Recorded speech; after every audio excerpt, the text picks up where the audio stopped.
श्री गुरु चरण सरोज रज निज मनु मुकर सुधार वर्णव रघुवर विमल जसो जो दायक फलचार बुद्धिहीन तनु जानिके सुमिरो पवन कुमार बल बुद्धि विद्या दो मोहि हरो कलेश विकार। जय हनुमान ज्ञान गुण सागर जय कपीस तिहु लोक उजागर।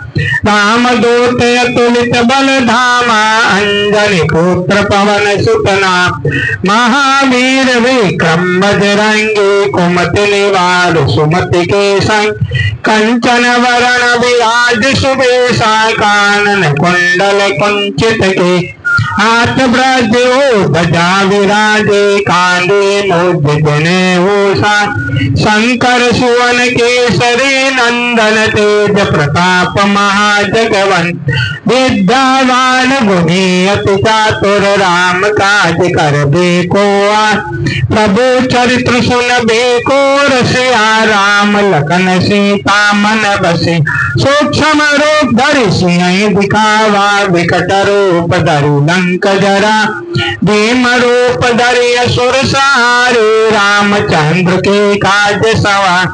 लाय संजीवन लखन जियाए श्री रघुवीर हरषि लाए। रघुपति के लिए बहुत बड़ाए तुम मम प्रिय ही भरत सम भाई। शेष वदन तुम जस गावे अस कई श्रीपति कंठ लगा। सनकादिक ब्रह्मादि मुनीसा नारद सारद सहित आई। जम कुबेर दिक्पाल जहाते कवि कोविद कह सके कहा। तुम उपकार सुग्रीव के नाराम मिलाए राजपद दे। तुमरो मंत्र विभीषण माना लंकेश्वर भय सब जग जान। जुग सहस्र जो जन पर भानु लीलो पाए मधुर फल जान। प्रभु मुद्रिका मिली मुख माए जल दिलांगी गए अचरज नाथ। दुर्गम काज जगत के देते सुगम अनुग्रह तुमरे थे। राम दुआरे तुम रखवारे तन आज्ञा बिनु पैसा। सब सुख लई तुम्हारी शरणा तुम रक्षक काहू को डर। आपन तेज समारो आपे तीनों लोक हांकते। कट नहीं आवे महावीर जब नाम सुना। नासे रोग हरे सब पीरा जपत निरंतर हनुमत वी। संकट ते हनुमान छुड़ावे मन क्रम वचन ध्यान बोला। सब पर राम तपस्वी राजा तिनके काज सकल तुम साथ। और मनोरथ जो कोई लावे सोई अमित जीवन फल पा। चारों जुग पर ताप तुम्हारा है पर सिद्धि जगत उदया। साधु संत के तुम रखवारे असुर निकंदन राम दुला। अष्ट सिद्धि नौ निधि के दाता असवर दीन जानकी माँ। राम रसायन तुम्हारे पासा सदा रहो रघुपति के दास। तुमरे भजन राम को पावे जन्म जन्म के दुख विसरा। अंत काल रघुवरपुर जाए जहाँ जन्म हर भक्त का। और देवता चित्तन धरई हनुमत से सर्व सुख कर। संकट कटे मिटे सब पीरा जो सिमरे हनुमत बलवी। जय जय जय हनुमान गोसाई कृपा करो गुरुदेव के नाम। जो सत बार पाठ कर कोई छोटाई बंद महासुख। जोया पढ़े हनुमान चालीसा हो सिद्ध साकी गौरी। तुलसीदास सदा हरि तेरा के गोनाथ हृदय माधुरा। पवन तनय संकट हरण मंगल मूर्ति रूप। राम लखन सीता सहित हृदय बसो सुर भूप सियावर राम जय जय राम। मेरे प्रभु राम जय जय राम, करो कल्याण सीताराम। बोलो बालाजी महाराज की जय। चलो जी, सामूहिक रूप से आप लोगों ने 4 बार हनुमान चालीसा का पाठ किया है। अब कल का जो माहौल था वो अलग तरह का था और आज का अलग तरह का। आज आप लोग जितने भी बरसात में आकर के बैठे ना, जिसको मैं अपनी भाषा के अंदर कहा हूँ या नॉर्मल भाषा में भी शब्द यूज किए जाते हैं, आज सारे सिलेक्टेड आइटम है। जिनको हनुमान जी की भक्ति करने का मन के अंदर भाव ही है, वो सारे आगे आएंगे। भक्ति की जाते है ना, जैसे हम लोग कई बार कह देते प्रवचनों के अंदर है कि एक व्यक्ति सेवा कर रहा है, लेकिन सेवा करने के पीछे उसका कुछ न कुछ स्वार्थ है, तो स्वार्थ वाले को फल कम मिलता है। और एक व्यक्ति के जीवन के अंदर सेवा कर रहा है लेकिन परमार्थ निस्वार्थ है, तो निश्चित बात है उसकी अर्जी ऊपर वाले की भी दरबार में रहती, क्योंकि स्वार्थ नहीं उसके मन के अंदर, परमार्थ का भाव है, निस्वार्थ सेवा भावना मन के अंदर लेकर के चल रहा है। और आज जब मैं आया यहाँ पर तो कोई भी नहीं था, कोई नहीं था। मैं एग्जैक्ट टाइम पे आ गया था, लेकिन जैसे जैसे आते गए बरसात में उनके में फेस देख रहा था और सब में उत्साह था, उल्लास था कि हमको सामूहिक आराधना करने में। केवल इस बात का एग्जाम्पल देता हूँ कि एक अकेला व्यक्ति एक काम करे तो उसमें समय ज्यादा लगेगा, और एक सामूहिक रूप से करे तो उसका प्रभाव बहुत ज्यादा पड़ जाता है। ये पूर्व काल के अंदर 4th क्लास के अंदर एक एग्जाम्पल है, मैंने पढ़ा और बहुत सब स्ट्रिक्टली सेट बैठता है कि एक शिकारी के मन में शिकार खरीदने का विचार आया और चौक चौराहे के बीच में जैसे ऐसा खुला ग्राउंड था, उसके अंदर जाकर के और चुगा डाल दिया, कुछ है गेहूं के दाने, कुछ बाजरे के दाने डाल दिए। तो कबूतरों की आंख के अंदर बड़ी जबरदस्त भगवान जी ने पावर शक्ति दी है। पावर शक्ति क्या दी है कि कबूतर को पता लग जाए कि बिल्ली मेरे को मारने के लिए आ रही है, तो क्या कर लेता, आंखें बंद कर लेता है कि मैं आंखें बंद करूंगा तो बिल्ली शायद मेरे को मारेगी।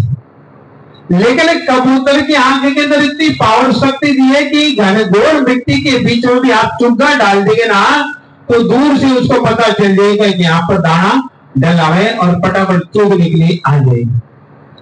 तो जितनी बार कबूतर दाना चुगता मतलब आप समझ रहे हैं ना, तो उतनी बार उसको झुकना पड़ता है, उतनी बार झुकना पड़ता है।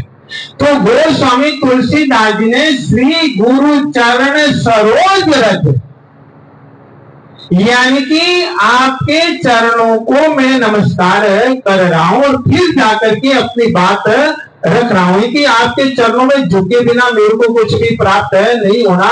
और अपन लोग भी आप देखें, जितने भी पशु पक्षी है, जब तक वो झुकते नहीं है उनका पेट नहीं भरता। आप लोग तो अकड़ करके बेचे खाएंगे तो माल अंदर जाएगा, लेकिन कबूतर है, पशु पक्षी है, जीव जंतु जितने भी है, जानवर जितने भी है, चौपाया जानवर, सबको झुकाना पड़ता है न गर्दन को, और बिना झुकाए भोजन नहीं मिलता। अब वो चुग्गा डाला शिकारी ने और मन के अंदर विचार आया कि आज मैं इतने सारे कबूतरों का शिकार खेलूंगा, लेकिन अब बीच में एक पॉइंट भूल गया था। चुग्गा तो डाला लेकिन वहां पर जाल नहीं बिछाया। अब जाल नहीं बिछाए तो कहां से कबूतरों ने फंसना था। दूसरे दिन दिमाग ने काम किया, वहां पर जाल बिछा दिया जाए। अब वो जाल बिछाने के बाद में चुग्गा डाला, चुग्गा डालने को कबूतरों ने देखा, पक्षियों ने देखा, धड़ाधड़ है आई, और आने के बाद में चुगा पेट भरा और उड़ने की कोशिश करी। उड़े कहां से, क्योंकि पांव तो जाल में फंस चुके थे। अब जब जाल में पांव फंस चुके थे तो उड़ नहीं पा रहे थे, तो इतनी देर के अंदर वैसे भी हमारे शास्त्र कहते हैं बड़े बुजुर्गों के जीवन का अनुभव अवश्य में हमको लेना चाहिए। और कैसे लेना चाहिए? जो एक बार क्या हुआ है कि बहुत बड़ी बारात गई और जाने के बाद में वहां पर संकेत किया गया कि बारात में सारे फेरे वगैरह सब कुछ हो गए, दुल्हा दुल्हन सब तैयार हो गए। जब बारात वापस जानी थी तो वहां के जो बाराती लेकर के आए थे तो उन्होंने कहा कि बारात वापस तब जाएगी जब आपके मकान के पीछे जो पानी की नदी बह रही है, जो पानी की नदी बह रही है, वो पानी की नदी दूध की नदी में बहे तो जाकर के वापस बारात जाएगी, वरना बारात डेरा डाल करके ही बैठोगे। धरना का धरना है, जाने वाली है नहीं। और सारे आश्चर्यचकित होने लगे। अब पानी की नदी बह रही है और उस पानी की नदी के अंदर दूध की नदी कैसे बहाई जाए? हो सकता है कि पवन जी जाए तो हो सकता है। जो बालाजी के भगत है ना वो चाहे तो हो सकता है, यानी कि अंधेरे में भी उजाला हो सकता है, जंगल में भी झंडे गाड़े जा सकते हैं। ये बात क्लियर है। और इसका जीता जागता उदाहरण मैं खुद स्वयं हूं। सुभाष जी चाहे तो हो सकता है। तो वहां पर क्या हुआ, सारे युवा साथी थी और सबके यूज उड़ गए, सब सोचने लगे। और पानी की नदी बह रही है, वो दूध की नदी में बदलना है। दूध की नदी बहेगी तो बारात वापस जाएगी, वरना बारात यहीं पर एक दिन रहे चाहे 100 दिन रहे यहीं पर रहेगी।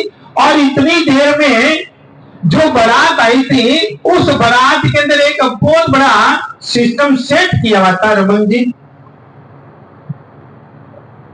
समझ आ रही है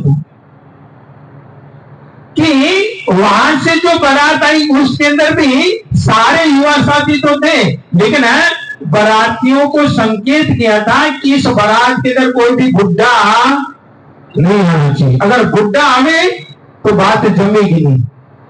तो जब स्पेशल अगर कहीं आप लोग साजी कहते हैं या कुर्माचारी कहते हैं, कुर्मों को ऐसा संकेत मिल जावे साजी को, तो निश्चित बात कहेंगे तो उनको भूल भूल।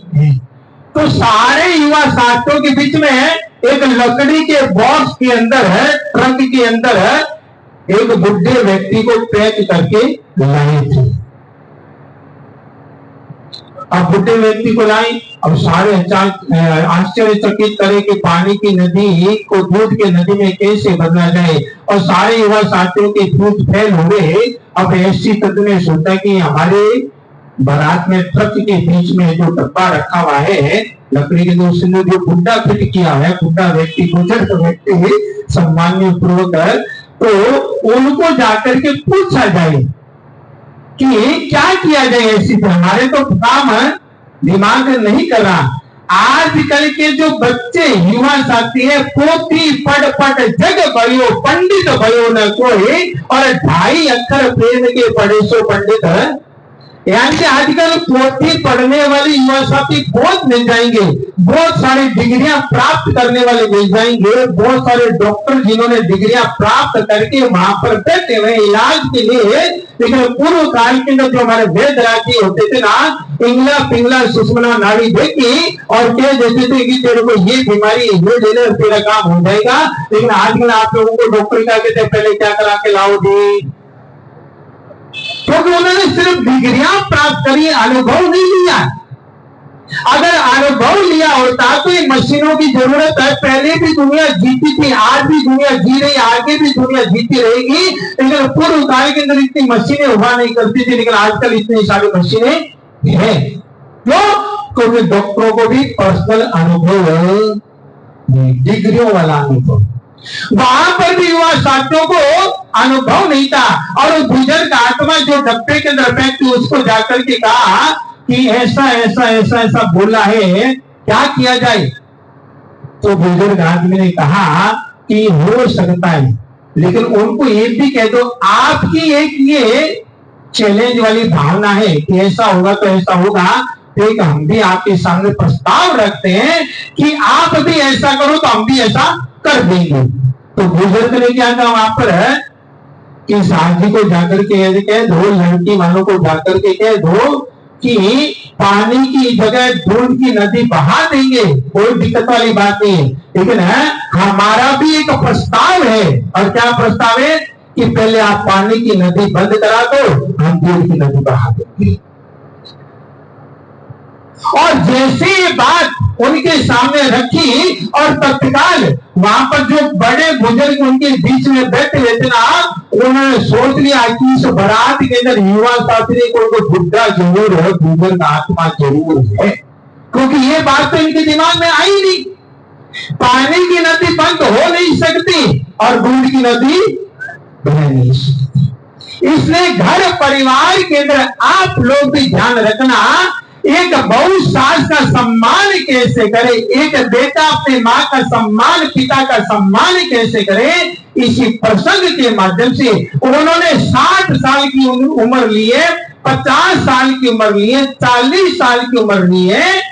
आज एक सोसाइटी वाले आए थे, उन्होंने ये बात रखी कि महाराज आजकल के युवा साथी जैसे वैभव वगैरह है, पिट्टू वगैरह है, ये युवा साथी जो बच्चे लोग हैं हमारी बातों को मानते नहीं, पेरेंट्स की बातों को नहीं मानते। क्यों नहीं मानते? क्योंकि आपको सही तरह से प्रैक्टिकल जवाब देना बच्चों को आता नहीं। आपको तो ये संकेत मिला है कि सासू जी ने कहा कि मंदिर जाना है, टीका लगाना है तो जाना है तो जाना। अब टीका क्यों लगाना, मंदिर में घंटी क्यों बजानी, मंदिर में बिना चप्पल पहले अंदर क्यों एंट्री करना, ये जब तक लोग बच्चों को प्रैक्टिकल रूप से नहीं समझाएंगे ना, तो बच्चों के दिमाग में धर्म एंट्री नहीं कर सकता। तो आप समझाते हो, इन्हें हमको पता ही नहीं, रेखा जी नहीं बैठे थे उस मीटिंग के ऊपर, पता ही नहीं। अब पता ही नहीं, तुम्हें बच्चे कहाँ आपकी बात को फॉलो करेंगे, नहीं कर सकते। इसलिए बुजुर्गों को भी मैं कहना चाहूंगा कि आप लोग भी प्रैक्टिकल रूप से हर बात को अपने दिमाग के अंदर रखें, तो डेफिनेटली आपके बच्चे भी धर्म ध्यान के प्रति, परमात्मा भक्ति के प्रति, गुरुओं के प्रति सम्मानदायक स्थिति के अंदर जीवन जीना प्रारंभ कर देंगे। और ऐसी स्थिति ही वहां पर हुई जैसे ही जाल के अंदर पांव फंस गए और कबूतर उड़ना चाह रहे थे, उड़ नहीं पा रहे थे, इतनी देर के अंदर सारे हताश निराश परेशान होने लगे। जब भी आप हताश निराश परेशान हो जाओ तो आप किसी बड़े बुजुर्ग के पास में जाकर के अपने मन की व्यथा या किसी संत के सामने जाकर के अपने मन की व्यथा का संचार प्रवाह कर देना, निश्चित बात है कहीं रास्ता निकल जाएगा। और हर समस्या का समाधान जहां से समस्या प्रारंभ हुई है वहीं पर ही उसका समाधान निकलेगा। यहां से समस्या प्रारंभ हुई है तो घूम फिर करके उसी समस्या का समाधान वहीं पर आकर के ही होगा। और वो स्थिति के अंदर है, सारे कबूतर परेशान। उसी कबूतरों के बीच में एक बुढ़ा कबूतर भी था। बुढ़े कबूतर ने कहा कि देखो आप सारे जन मेरी बात को मानने वाले तो हो नहीं, बट फिर भी मैं एक सलाह देना चाहता हूं। क्या सलाह है? सलाह यही है कि अगर अपने सारे ही मिलकर के इकट्ठे पंख फड़फड़ाएंगे ना तो जाल को लेके भी उड़ जाएंगे। शिकारी देखता का तरह का धड़ा इंतर तरह हो जाएगा। अब बड़े बुजुर्ग ने बात कबूतर ने कही, सारे कबूतरों ने बात मानी और मानने के बाद में सारे संगठित होकर के, एकजुट होकर के और पंख फड़फड़ाए और जाल को ले उड़ रहे और शिकारी दूर से देखता धड़ा का धड़ा रह गया। आज ये जो सामूहिक आराधना कराई है, कल कराई है, आज कराइए, कल कराएंगे, परसों कराएंगे, उसके पीछे रीजन ही है। एक व्यक्ति आराधना करे, एक व्यक्ति परमात्मा की साधना करे, इतनी पावर शक्ति नहीं बनती, लेकिन इकट्ठे एकजुट होकर के अपन लोग करते हैं तो उसकी पावर शक्ति हजारों हजारों लाख गुना बढ़ जाती है। जैसे एक अंगुली कुछ भी ये जो 5 अंगुलियां अंगूठे इकट्ठा करे तो किसी को इसको क्या कहते हैं? मुक्का कहते हैं। हाँ, मुक्का मारे कमर के ऊपर तो उसको तसल्ली हो जाए कि यार, लेकिन अंगुली लगाए तो कोई पता नहीं चले। तो इतनी जबरदस्त साधना की शक्ति संगठित होकर के हम लोग करेंगे ना, तो शक्तियों का संचार। अब आप लोगों ने इकट्ठे होकर के 1008 कल हनुमान चालीसा का पाठ हुआ, आज भी हुआ, लेकिन ये संगठित होकर के हमने किया ना, तो हमारी एनर्जी को उसको भी टच करेगी, क्योंकि पॉजिटिव एनर्जी सात्विक ऊर्जा है। अरे सात्विक ऊर्जा मेरी भी आपको टच करेगी, आपको भी मेरे को टच करेगी। और इसलिए अंतरात्मा के अंदर भाव थे कि एक बार शुरुआत जो चातुर्मास के कार्यक्रमों की हनुमान चालीसा की इकट्ठी भक्ति करा करके हनुमान चालीसा की साधना आराधना उपासना करके और कार्यक्रम को आगाज किया जाए, तो डेफिनेटली इस चातुर्मास का रंग और एक अलग ही तरह दिखेगा। क्योंकि भागवत कथा होती है 7 दिन की, 8 दिन की, राम कथा होती है 9 दिन की, 13 दिन की, लेकिन ये जो कथा है ये कितने दिन की? 120 दिन की। कितनी? हनुमान चालीसा की आराधना तो 4 दिन की है। ये जो कथा का जो संचार है, ये संचार 120 दिन के बीच में जन्माष्टमी भी आएगी, राधा अष्टमी भी आएगी, और भी शिवरात्रि भी आने वाली, बहुत सारी ऐसी शक्ति वाली स्थितियां। क्योंकि सावन और भादवा ये 2 महीने इतने साधना के पावरफुल गिने जाते हैं, और इन दिनों के अंदर 2 महीनों में जितनी हम आराधना साधना उपासना करें, निश्चित बात है इम्पॉसिबल कुछ भी नहीं है। आई एम पॉसिबल, हर काम संभव है इस दरबार के आगे बैठे, इसमें से हनुमान जी के आगे बैठ करके कोई भी हम लोग संकल्प लेकर के कोई पॉइंट करके चले, तो निश्चित बात है सिद्धि का संचार हमको मिलता है। ऐसी मंगल शुभकामनाएं आप सभी भक्तों के लिए करता हूँ। आंखों में अगर मुस्कान है तो इंसान तुमसे दूर नहीं, दुश्मन भी हमारा दोस्त है, लेकिन आंखों में क्या होना चाहिए? क्या होनी चाहिए? मुस्कान होना चाहिए, प्यार होना चाहिए। एक बच्चा घर के अंदर रो रहा हो, आंगन के बीच में रो रहा है बच्चा, और मम्मी उसको मारना नहीं चाहती। मम्मी की आंख के अंदर उस बच्चे के प्रति प्रेम है, प्यार है, स्नेह है, सहानुभूति है, वात्सल्य है, करुणा है, दया है, बच्चे को मारना नहीं चाहती। लेकिन बच्चा मस्ती कर रहा है, शैतानी कर रहा है, उसको शांति से बिठाना भी है। बट उस समय मम्मी क्या करती है? जो आधा किलो की जो आंख होती है ना, उसको 1.5 किलो की आंख बना देती है। और जैसे इतना उच्चारण किया, बच्चा टिक जाता है कि आंखों को देखा है। कहा तो प्यार बरसता था, कहा आज गुस्से भरी आंखें, बच्चा चिल्लाता हुआ शांत साइलेंट हो जाता है। और इसलिए कवि ने बड़ी सुंदर कल्पना करी है। हमारे आगे एक बच्चा बैठा है, इसकी मम्मी भी ऐसे ही करती है कि जब ये टिकता नहीं है तब मम्मी ये डांटती है जोरदार, जब डांटती है तो टिक करके बच्चा बैठ जाता है। आंखों में अगर मुस्कान है तो इंसान तुमसे दूर नहीं, और आंखों में उड़ान है तो आसमान तुमसे दूर नहीं। एक वृक्ष के ऊपर बैठ करके पक्षी ने यही गीत बनाया कि श्रद्धा में अगर जाने तो भगवान तुमसे दूर नहीं। भगवान कहाँ दूर है? भगवान तो हमारे हृदय के अंदर है, मन मंदिर के अंदर है। मन ही हमारा देवता है, मन ही हमारा मंदिर है। ऐसी मंगल शुभकामनाओं के साथ में राम जय जय राम, मेरे प्रभु राम जय जय राम, मेरे मन बसियो सीताराम। गुरु बालाजी महाराज की और पुत्र हनुमान की, अंजलि के लाल की, सालासर धाम की, मेहंदीपुर धाम की, भगत और भगवान की जयकारा। वीर बजरंगी हर हर महादेव, जयकारा वीर बजरंगी, जयकारा वीर बजरंगी। एक छोटा सा पॉइंट आप लोगों के जीवन के लिए बता करके फिर आरती करेंगे। सुबह सुबह उठ करके ध्यान दीजिएगा, हर घर परिवार के लिए ये काम वाला पॉइंट है।